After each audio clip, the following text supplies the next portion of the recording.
CA Narendra जी, भीलवाड़ा, राजस्थान। राधा वल्लभ श्री हरिवंश महाराज जी, हम आपका सत्संग और एकांतिक वार्तालाप पिछले 6 महीने से सुन रहे हैं। महाराज जी, मेरा एक प्रश्न है। मन, बुद्धि, ज्ञानेंद्रियां और कर्मेंद्रियां ये सब मिलकर शरीर में जीवन भर अच्छे और बुरे कर्म करते रहते हैं। आत्मा इन सबसे अलग, निर्गुण, निष्पाप, पवित्र रहती है। जब शरीर की मृत्यु होती है तब मन, बुद्धि, ज्ञानेंद्रियों और कर्मेंद्रियों के सहित सब अग्नि में जल जाते हैं। नहीं, कहाँ तुम्हारी कहाँ समझ है? समझ कहाँ है? अभी गलत समझ है।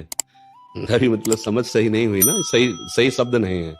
बात ये समझनी है, अपने पवित्र और निर्विकार स्वरूप को भूल करके एक एक शब्द को समझना। आपने अपने को देह मान लिया, माना ना देह, ईमानदारी वाली बात है। आप पुरुष हैं, आप अमुक हैं, माना ना। देखो, पहली गलती ये हुई। दूसरी गलती ये हुई कि मन में आपने अपने आप को बिठालकर जो मन चाहता है वही आप चाह कर लेते हैं। मन ज्ञानेंद्रियों के द्वारा, जैसे नेत्र है, वो कुछ देखना चाहता है, तो अब आपकी इच्छा हुई कि आज मैं ये देखूंगा यार, आज मेरे कह जरूरी रहे हो कि आज मेरे मन में आया है कि मैं देखूंगा, तो मैं आज ये देखूंगा। मन ने जो चाहा वो आप ज्ञानेंद्रियों के साथ मन का संकल्प ना समझकर आपने अपना माना। ठीक है, यहां से आपकी गलती शुरू हो गई। अब वो जो शुभ या अशुभ दो प्रकार के संकल्प करता है, अच्छे या बुरे, वो आप अंदर बैठाल करके वही कर रहे हैं जो वो कह रहा है। वो गुरु और आप चेला। अब आप अपने को निर्विकार शुद्ध बुद्ध आत्मा शब्द नहीं कहेंगे, अब मलिन देहाभिमानी जीव कहा जाएगा। समझ रहे ना? अब ये मलिन देहाभिमानी जीव का जब शरीर पूरा होता है तो केवल पंचभूत रचित ये ढांचा जलता है। इसके अंदर जो 5 ज्ञानेंद्रियां, 5 कर्मेंद्रियां, अंतःकरण, चतुष्टय, ये जीवात्मा लेकर दूसरे शरीर में जाता है। साथ ही रहते हैं। साथ जब तक जीवन मुक्त नहीं होगा तब तक वो साथ रहते हैं। ये भस्म नहीं होते, भस्म होता है केवल ढांचा एक।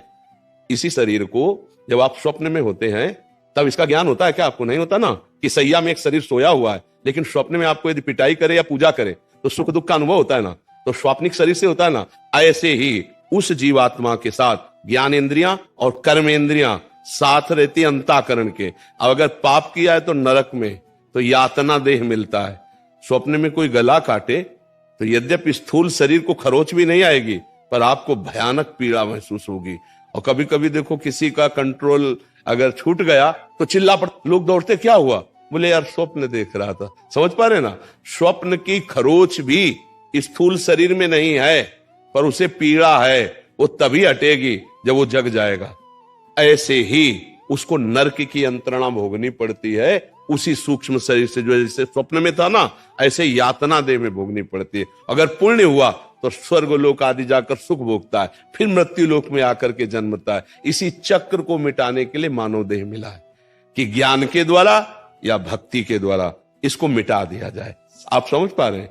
वो मिटाने के मार्ग हैं। गुरु चरणों का आश्रय लेकर उनके द्वारा बताई हुई साधना उपासना से हम अपने शरीर भाव को हटाते हैं, धीरे धीरे मन से हटते हैं। जैसे जैसे अलग होते जाओगे वैसे वैसे जीवन मुक्त हो, और जब जीवन मुक्त हुए तो इंद्रियां, ज्ञानेंद्रियां, कर्मेंद्रियां और अंतःकरण ये सब भगवान में लीन हो जाता है। वो बचा जो शुद्ध बुद्ध आत्मस्वरूप जिसे है, उसका न जन्मना है न मरना है। अब जन्म मरण से मुक्त हो गए।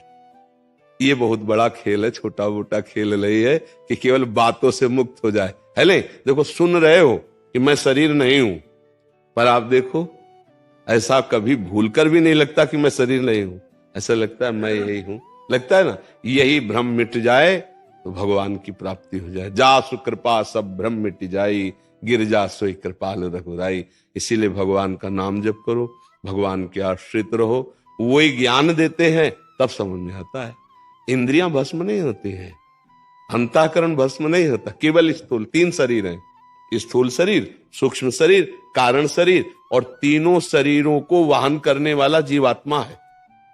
तो स्थूल शरीर शांत हुआ तो हम समझ लेते मर गया। नहीं, वो न कुछ नहीं मरा। सूक्ष्म शरीर और कारण शरीर और जीवात्मा कर्मानुसार अगली योनि को जाएगा। फिर वर्दी ऊपर की बदल जाएगी, सुअर बन सकता है, कुत्ता बन सकता है, गधा बन सकता है, ऊपरी ढांचा, आंतरिक माल पूरा वही है। समझ पा रहे हैं आप? हाँ, जैसे स्वप्न में स्थूल शरीर तो सैया पे पड़ा होता है, लेकिन पूरी क्रियाएं होती है ना, दुख की, सुख की। स्वप्न जैसा देखा, स्वप्न में देखा बहुत सुख मिल रहा है तो सुख मिल रहा है, लेकिन स्थूल शरीर जो है वो तो बेहोश पड़ा है नींद में। तो वो सुख दुख किसको मिल रहा था? मन, इंद्री अंदर है ना, और जीवात्मा उसका भोक्ता। वो पूरा सामग्री है और वो देख रहा मैं जल में डूब रहा हूं, तो डूब रहा है। उस समय भयानक पीड़ा उसको होने जा रही, कष्ट होने जा रहा है। आंख खुली तो एक बूंद पानी नहीं, कोई कष्ट नहीं। पर स्थूल शरीर के रहते जागृत अवस्था का बोध होता है, सूक्ष्म शरीर स्वप्नावस्था का, और कारण शरीर गाढ़ सुसुप्ति में। जब आप जगे तो आज मैं बहुत सोया, ये किसको भान हुआ? वही उसी को जो जागृत रहता, कभी नहीं सोता। वो आत्मस्वरूप कारण शरीर से जुड़कर बोल रहा है आज मैं बहुत सोया। ये ज्ञान का विषय है, जानना पड़ेगा। समझ पा रहे हो आप? मन बुद्धि और आत्मा का द्वंद्व चलता रहता है कि मैं ये कर लूं, आत्मा कहती नहीं, आत्मा का द्वंद्व नहीं है। मन बुद्धि के द्वंद्व में आत्मा ने अपनापन कर लिया, ये गलती है। आत्मा में द्वंद्व तो पहुंच ही नहीं सकते। शरीर छूटने के बाद भी द्वंद्व रहता है या फिर वो खत्म हो जाता है? उसी द्वंद्व से तो दुर्गति होती, जो कमाया वही तो साथ जाएगा। अगर आपने पाप किया है तो पाप का परिणाम, और पुण्य किया तो पुण्य का परिणाम साथ ही लगा है आपके पूरे। फिर आत्मा कहती होगी कि भी अब मैंने कहा था मत करो मत करो, तुमने किया। नहीं नहीं, इतना ज्ञान आप केवल इस स्थूल शरीर में बैठ करके बोल रहे हो। या स्थूल शरीर, स्वप्न में कहां ज्ञान रहता है? नहीं रहता ना। जो क्रिया हो रही उसी में डूब रहे हो। हाँ, अपना बस नहीं रहता। हाँ, इसीलिए केवल मानव देव को प्रदान दिया गया कि इसमें बस है, अभी सुधार सकते हो। ये ढांचा हटा, फिर आपका बस नहीं रहेगा। जो आपका कर्म का है वैसे अनुसार वैसी योनियों में आपको भोगना पड़ेगा। यही एक बहुत सुंदर पकड़ रहे हो। यही योनि एक है जिसमें आपका बस है कि आप सुधार सकते हो। अन्य योनियों में सुधार नहीं कर सकते। जैसे स्वप्न का सुधार नहीं हो सकता, उस समय आप स्वप्न में ही देखोगे कि मैं जग रहा हूं, मैं कर रहा हूं, लेकिन बचाव पक्ष नहीं है। अच्छा, बाहर से उसका बचाव पक्ष नहीं। जैसे आप डूब रहे हो समुद्र में, हाँ, जैसे समुद्र में डूब रहे हो, और अब मान लो हम सोचे कि लाखों नाविक एकत्रित कर दें तैराक, तो आपके दुख को हम नहीं बचा सकते। उसका तभी होगा जब आपको जगा दें। बस एक ही उपाय है आपको डूबने से बचाने के लिए, केवल जगा दे। ऐसे ही इस संसार के चक्र से हटने के लिए एक ही उपाय है कि मानव देह में गुरु शरण होकर भजन कर ले और अपने आप को बचा ले तो बचा ले, नहीं आगे बचाने की योग्यता हट जाती है। वो देवताओं में भी नहीं है। देवताओं में भी योग्यता नहीं है कि वो मुक्त हो जाएं। वो केवल सुख भोग सकते हैं, जितनी उनको पुण्य मिला है उसके अनुसार वो शक्ति का प्रयोग कर सकते हैं। केवल प्रयोग, खर्चा कमा नहीं सकते। एक सिक्का, इसमें प्रयोग भी कर सकते हो, खर्चा भी कर सकते हो। इसलिए बड़े भाग मानुष तन पावा, सुर दुर्लभ सदग्रंथ, ये देवताओं को भी दुर्लभ है। समझ पा रहे आप? तो जय माता दी रटने से कल्याण हो जाएगा। हाँ, उनको साक्षात भगवान परब्रह्म समझकर कि मेरे परब्रह्म परमात्मा ने माता रूप धारण किया, जगदम्बा रूप, और वही जपो, उसी से हो जाएगा। जो भावना करे पर से सर्वोपरि करे। चराचर जगत में सर्वोपरि अंबा, भाव सर्वोपरि रखना होगा। हाँ, तो उसी से काम बन जाएगा। जैसे रामकृष्ण परमहंस जी मां काली में साक्षात कृष्ण देखा, सब कुछ परब्रह्म परमात्मा देखा, तो वही मां है, वही पिता है। ये भी बात समझ लो। वही शिव है, वही शक्ति है, कोई दूसरा नहीं है। वही चराचर जगत है, एक तत्व है।